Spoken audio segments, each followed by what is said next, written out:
So ek het Oktober laas jaar, het ek al gevoel ek moet 'n video oor hierdie opneem, met dit wat ek beleef het. En, maar op daai stadium was ek net te emosioneel, en oorweldig gewees met wat gebeur het, omdat dit so close to home was, dat ek het nie gedoen het nie.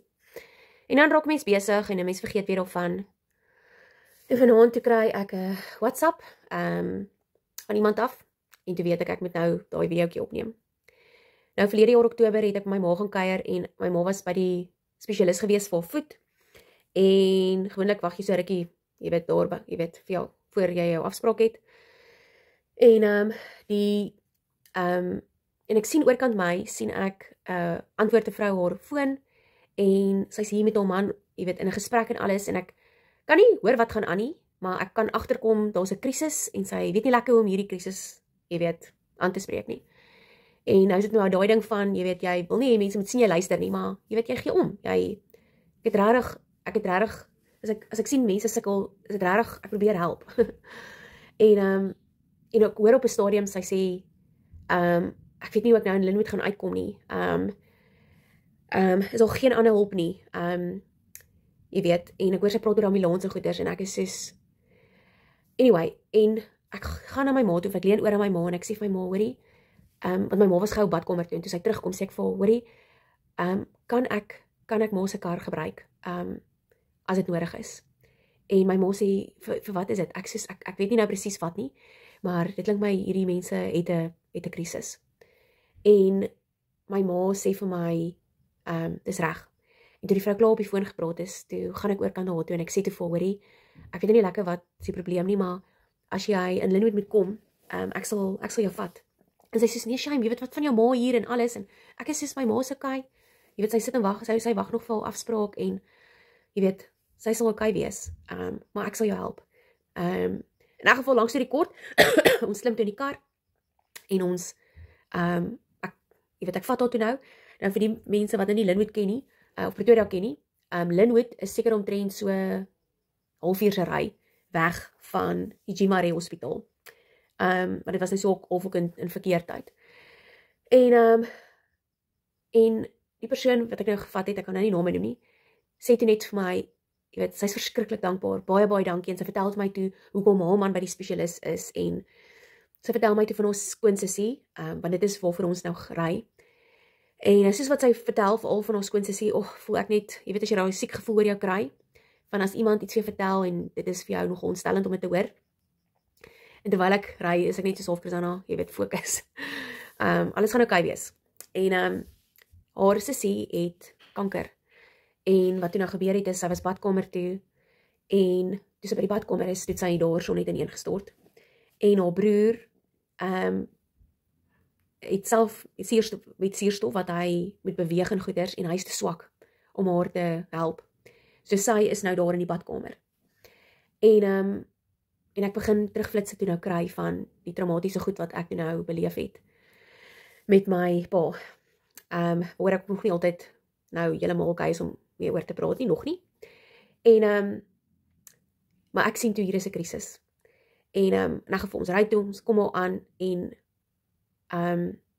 dis weird om dit te sê, maar toe ek daar aankom, daai tipe siek wat daar is, wat jy voel wat, ek weet nie, ek het net, van ek daar ingestap het, ek het dadelik begin bid en net vir die Here gesê, Here, asseblief help my.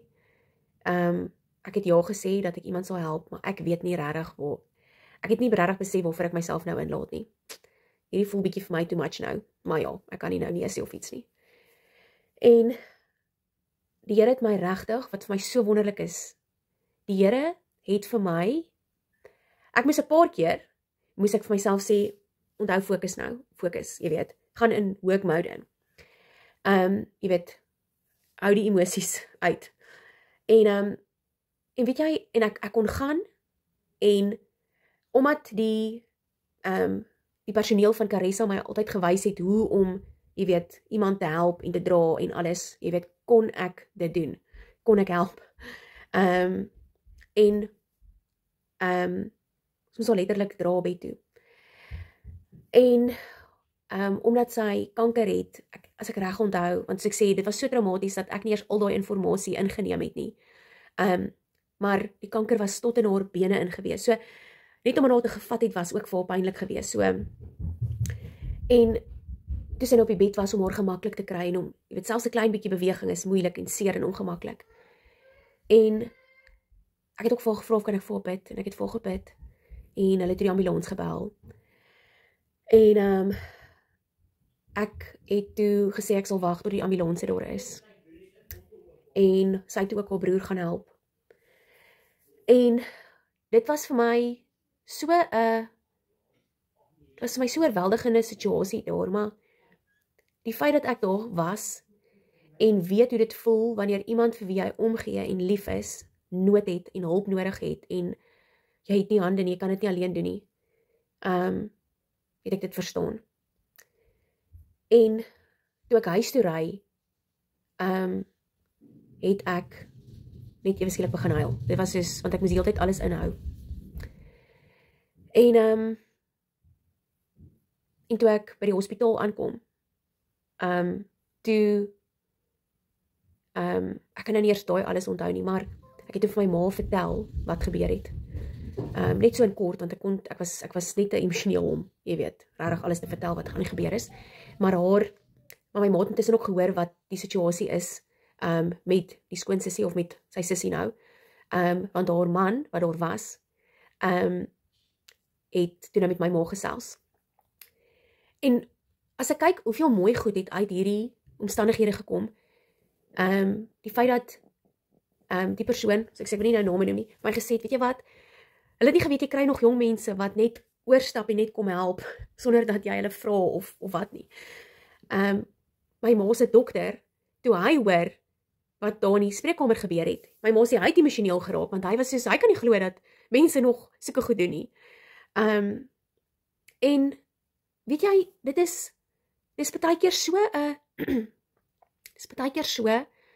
'n small act of kindness. Ja, dit het omtrent 2 ure, ek dink ek was seker omtrent 2,5 ure weg gewees.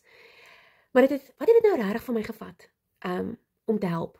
En as ek vat hoe baie dit vir hulle beteken het, ek het haar nommer gekry en ons het kontak gehou, en ek sal so elke nou en dan 'n WhatsApp stuur, en sy het intussen my op Facebook 'n friend request gestuur, so sy hou my Facebook dop, en sal so nou en dan ietsie sê oor 'n fotootjie of iets.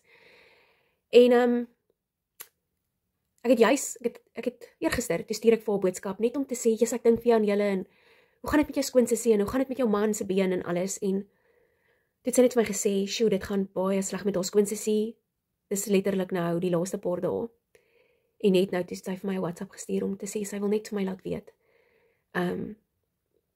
dat ons sussie nou nie meer is nie, ons skoonsussie. En dankie vir wat ek daai dag kom doen het, en kom help het, en dit het so baie vir haar en hulle familie beteken.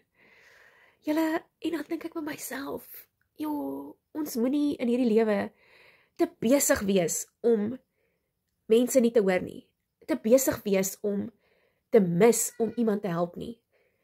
Ek dink ek het so rukkie terug ook gedeel waar ek net iemand gehelp het met 'n trolley, wat ek moet by ander winkels gaan haal het, toe die persoon iets gehad het nie. Dit was iets wat my 5 minute geneem het, maar dit het vir daai persoon so baie beteken. En ek dink as ons net op 'n plek kan kom, en ons kan daai serving heart hê, wat Jesus vir ons kom wys het, en kom demonstreer het, en ons kan net gaan, en ons kan net letterlik Jesus se hande en voete wees. Want dis hoe ons mense bereik. En ja, hierdie familie, hulle almal is kinders van die Here, maar weet jy, dit is hoe ons Jesus se liefde wys. So, ja, ek wil ons almal net kom herinner om in die lewe wat so besig is en so gejaag is, dat ons nie so besig en so gejaag sal wees, dat ons die mense wat om ons is, wat hulp nodig het en wat ons kan help, al gaan dit vir jou dalk so 'n bietjie ongemak bring of iets, om daai te mis nie. Want dit is wat Jesus sou doen.